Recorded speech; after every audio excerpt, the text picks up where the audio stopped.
Armeenisaan Maariyaa Dolores dos Santos Aveeroon jireenya gadadoo mo'amtee ulfa isaa ofirraa baasuuf murteessite. Haa ta'u malee murteen ishee abjuu taatee hafte. Carra qabeessa ta'ee lubbuun nama kanaa oolte akkuma bakkalchaa fi ilma raajii ta'e. Bara 2009tti moodelistii Raashiyaa Iriinaa Shaayik waliin wal baree hariiroo jaalalaa eegale. Ta'us turtii waggoota 5 hin caallee booda riqichi jaalalaa isaan gidduu ture utubaan isaa raafame gargar isaan baase. Sana booda bara 2016tti moodelistii dhaloota Arjentiinaa Joorjiinaa Roodrigeez waliin magaalaa guddoo Ispeen keessatti wal baree jireenya jaalalaa haaraa eegalee harrabbaa ijoollee 5 ta'uu danda'e. Bakkalchi kun jaalatamummaa guddaa horatee kubbaa miilaa maqaan isaa fagoo ga'e. Hordoftoota keenya qophii keenya torban kanaatiin kan isin biraan geenyu seenaa imala kubbaa miilaa nama jabaa tokkooti. Maarree chaanalii keenya haaraa kan taatan sabiskiraayib gochuun turtii keessan waliin taasisan affeerraa keenya yeroo hundumaati. And strikes. Oh no, he's missed!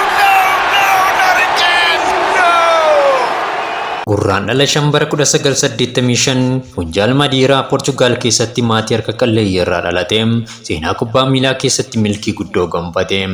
Abbaan isaa Joosee Deenis Aveeroo dinqisiifataa pirezidaantii Ameerikaa 40ffaa Roonaald Reegan turani. Kanumarraa ka'uun pirezidaanticha aangorra jiru waan dhalateef Roonaaldoo jechuun maqaa isaa moggaasani. Roonaaldoonis akkuma maqaa isaa ta'e jireenya maatii isaaf kubbaa miilaa mo'ee jaalatamummaa guddaa argate.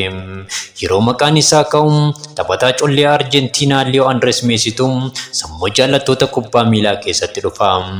Morkiin isaaf Leo Andres Meesii gidduu ture jaalattoota kubbaa miilaa garee lamatti waan hire fakkaata. Gareen tokko Roonaaldoo faarsee ittiin dhaadata. Gareen lammaffaan Leo Andres Meesii faarsee olaantummaa taphataa collee Arjentiinaa himata. Maarree morkiin isaan gidduu ture Laaligaa Ispeen simboon faayee addunyaa irratti hawwataa taasise. Umrii ijoollummaa isaatiin jaalala kubbaa miilaa mo'ame qeedaloota isatti kan argamu akaadaamii kubbaa miilaa Andooriinatti abjuu isaa milkeessuuf dabalame. Ga'umsa gaarii agarsiiseen dinqisiifannaa horate. Umrii isaa 12tti gara Liizban imaluun akaadaamii ispoortiingitti makamuuf carraa argate. Bara 2002 baatii onkololeessaa keessa umrii isaa 17tti sadarkaa taphataa pirooviizhinaalaatiin ispoortiing Liizban firiiree taphatee galchii jalqabaa isaa lakkoofsisuun kilaba isatti abdii horii daraniif mul'ate. Ga'umsi Roonaaldoo kan isa booji'ee leenjisaa Maanchister Yuunaayitid Aleeks Farguusan isa fudhachuuf murteessani. Kanaanis hagayya 12 bara 2003 qe'ee Old Traafforditti Kiristaanoo Roonaaldoon makame. Turtii hanga bara 2009tti Maanchister Yuunaayitid keessatti qabaateen waancaa Pirimeer Liigii Ingiliiz 3, Shaampiyoons Liigii Awurooppaa 1 dabalatee walumaa galatti waancawwan 9 injifachuu danda'e. Dabalataan Baalaandoor jalqabaa isaas bara 2008tti qe'ee Old Traafforditti milkeeffate. Ga'umsa Maanchister Yuunaayitid keessatti agarsiiseen qalbii warra Los Blancos hatee imala isaa itti aanu adoolessa 6 bara 2009tti qe'ee Saantiyaagoo Barnaaboo taasifate. Real Madrid keessatti maqaan isaa daran fagaatee maashinii galchii oomishu ta'ee kilaboota faallaf yaaddoo ta'e. Turtii Real Madrid keessatti qabaateen Baalaandoorii 4 akkasumas waancaa Laaligaa Ispeen, waancaa Shaampiyoons Liigii Awurooppaa 4 dabalatee walumaa galatti waancawwan 15 injifachuu danda'e. Xiinxaltoota kubbaa miilaa gameeyyiin akka Real Madrid Roonaaldoo malee leenca ilkaan hin qabne jedhamutti ga'e. Adoolessa 10 bara 2018 qe'ee Los Blancositti nagaadhaan matee imala isaa itti aanu Juventus taasifate. Turtii Juventus waliin qabaateen waancaa Seeriyaa Itaalii 2 dabalatee waancawwan 5 milkeessuu danda'e. Kanaanis taphataa collee liigiiwwan gurguddoo Awurooppaa garaagaraa irra naanna'e ga'umsa dinqii agarsiise ta'e. And strikes. Oh no, he's missed!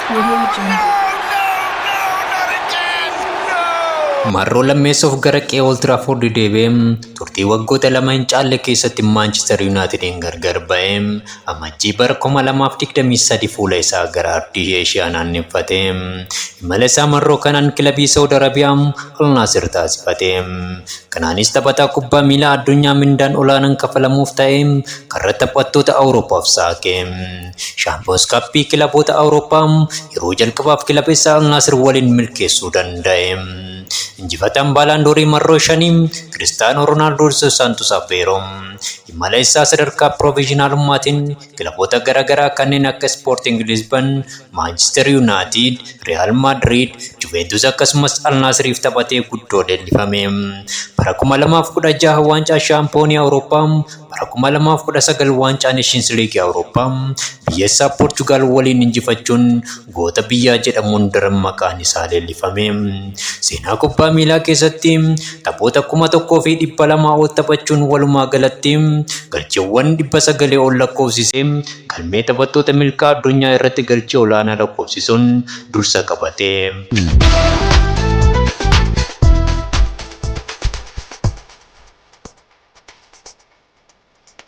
Siin taphattoota kubbaa miilaa Cristiano Ronaldo dirree kubbaatiin alattis riikaardiiwwan haaraa galmeessuu danda'e. Hagayya 21 bara 2024 chaanala yuutuubaa banuu isaa ifoomsee sa'aatii muraasa keessatti hordoftoota miiliyoonaan horate. Riikaardiiwwan chaanala yuutuubii dhaabbata daldalaa kiriptookaarensii Amister Kombaatiin qabamee ture hunkuteesse. Walumaa galatti miidiyaalee hawaasaa garaagaraa irratti hordoftoota biliyoona 1 ol horachuu danda'e.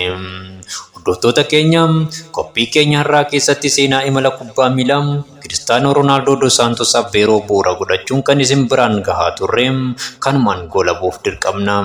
Seenaa nama kanaa irraa akka waa barattan abdii qabna. Yaadaaf keeka qabdannuuf qooda. Karri keenya banaadha. Turtiin waliin qabaattaniif guddaa galatooma. Qophii kana qopheessee kan isin biraan gahaa ture milkeessaa galatuuti. Horaa bulaa deebanaa.